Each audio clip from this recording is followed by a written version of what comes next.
DSP భీమ్రెడ్డిని ACB పోలీసులు కస్టడీలోకి తీసుకున్నారు. 2 రోజుల పాటు భీమ్రెడ్డిని ఏసీబీ అధికారులు విచారించబోతున్నారు. ఆదాయానికి మించిన ఆస్తుల కేసులో భీమ్రెడ్డిని ఏసీబీ విచారించనుంది.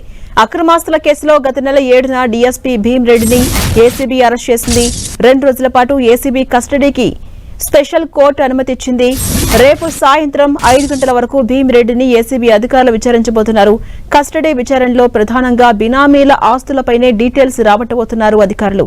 బెంగళూరు ఎయిర్పోర్ట్ సమీపంలోని దేవనపల్లిలో ఎకరం భూమి బినామీ నరేందర్ రెడ్డి పేరిట, తన దగ్గర పనిచేస్తున్న హోంగార్డు లక్ష్మణ్ పేరిట, కర్ణాటక జహీరాబాద్, వికారాబాద్ జిల్లా మోమిన్పేటలో మొత్తం 46 ఎకరాల వ్యవసాయ భూములను కొనుగోలు చేసినట్లు అధికారులు గుర్తించారు. ఇక సోదాల్లో 10 బ్యాంక్ అకౌంట్లు, 2 లాకర్స్ ను ఏసీబీ అధికారులు ఇప్పటికే సీజ్ చేశారు.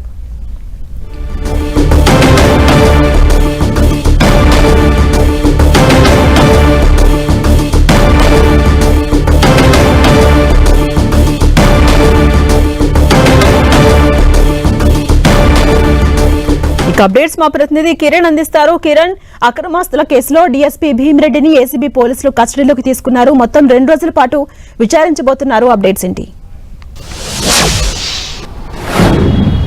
ఆదాయానికి మించిన ఆస్తుల కేసులో అరెస్ట్ అయ్యి రిమాండ్లో ఉన్న డీఎస్పీ భీమ్రెడ్డిని కొద్దిసేపటి క్రితమే ఏసీబీ అధికారులు 2 రోజుల కస్టడీలో భాగంగా నాంపల్లి ఏసీబీ ఆఫీస్కి తీసుకురావడం అయితే జరిగింది. ముఖ్యంగా జూలై 7వ తేదీన అరెస్ట్ అయిన ఈయన సంబంధించి పూర్తి స్థాయిలో బినామీ ఆస్తులు పెద్ద మొత్తంలో కూడగట్టిన ఆరోపణల నేపథ్యంలో కూడా ప్రస్తుతానికైతే ఏసీబీ అధికారులు విచారించబోతున్నారు. మనకు అందుతున్న సమాచారం ప్రకారం అయితే ఇప్పటి వరకు కొన్ని 100 కోట్ల రూపాయలకు సంబంధించిన ఆస్తులు ఇతడి పేరు మీద ఉన్నట్టుగా ఇప్పటికే అధికారులు గుర్తించారు. 10 బ్యాంకులకు సంబంధించిన లేఖలను కూడా గుర్తించి పెద్ద మొత్తంలో నగదులతో పాటు కూడా వివిధ రూపాయలకు సంబంధించిన వస్తువులను కూడా కనుగొన్న నేపథ్యంలో బినామీ ఆస్తుల చిట్టాను ముందుంచి కూడా భీమ్రెడ్డిని విచారించబోతున్నట్టుగా తెలుసు. అందుకు సంబంధించి కొద్దిసేపటి క్రితమే ఇటు చెంచల్గూడ భీమ్రెడ్డిని కూడా నాంపల్లిలోని హైదరాబాద్ రేంజ్కి సంబంధించిన ఏసీబీ ఆఫీస్కి తరలించడం జరిగింది. ప్రస్తుతానికైతే విచారణ కొనసాగుతుంది. రేపు సాయంత్రం 5 గంటల వరకు భీమ్రెడ్డిని విచారించబోతున్నారు ఏసీబీ అధికారులు. ఎందుకంటే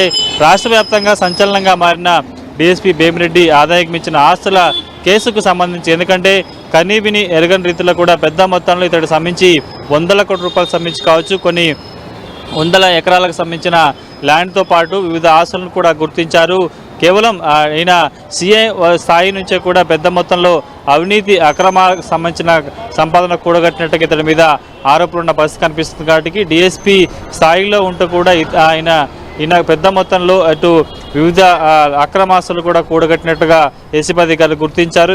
ఇతడి అరెస్టు వ్యవహారానికి సంబంధించి కూడా కొంత నాటకీయ పరిణామాల మధ్య చోటు చేసుకున్న నేపథ్యంలో కూడా 2 రోజుల పాటు కస్టడీకి తీసుకొని ఏసీబీ అధికారులు లోతైనగా దర్యాప్తు చేయబోతున్నారు. ఇప్పటికే అతడికి సంబంధించిన ఆస్తుల బ్యాంకులోని నగదు నిల్వలను కూడా ఇప్పటికే గుర్తించారు. కాబట్టి ఆ వివరాలన్నీ ముందుంచి భీమ్రెడ్డిని ఆడికి ప్రశ్నించే అవకాశం అయితే కనిపిస్తుంది. కొద్దిసేపటి క్రితమే వైద్య పరీక్షల అనంతరం కూడా చెంచల్గూడ జైలు నుంచి ఆ తర్వాత వైద్య పరీక్షలు పూర్తి చేసుకొని హైదరాబాద్ ఏసీబీ ఆఫీస్ కూడా తరలించిన పరిస్థితి కనిపిస్తుంది. కాబట్టి పూర్తి స్థాయిలో చాలా కీలక విషయాలని భీమ్రెడ్డి వద్ద నుంచి కూడా సేకరించే అవకాశం అయితే కనిపిస్తుంది. ఇక ముఖ్యంగా భీమ్రెడ్డి బినామీ పేరుతో కూడా కొన్ని 100 కోట్ల రూపాయలకు సంబంధించిన ఆస్తులు కూడా కూడగట్టినట్టుగా అనుమానం వ్యక్తం చేస్తున్న నేపథ్యంలో బినామీ పేర్లను కూడా ఈరోజు విచారణలో ప్రస్తావించే అవకాశం అయితే కనిపిస్తుంది. పూర్తి స్థాయిలో కొద్దిసేపటి క్రితమే అతన్ని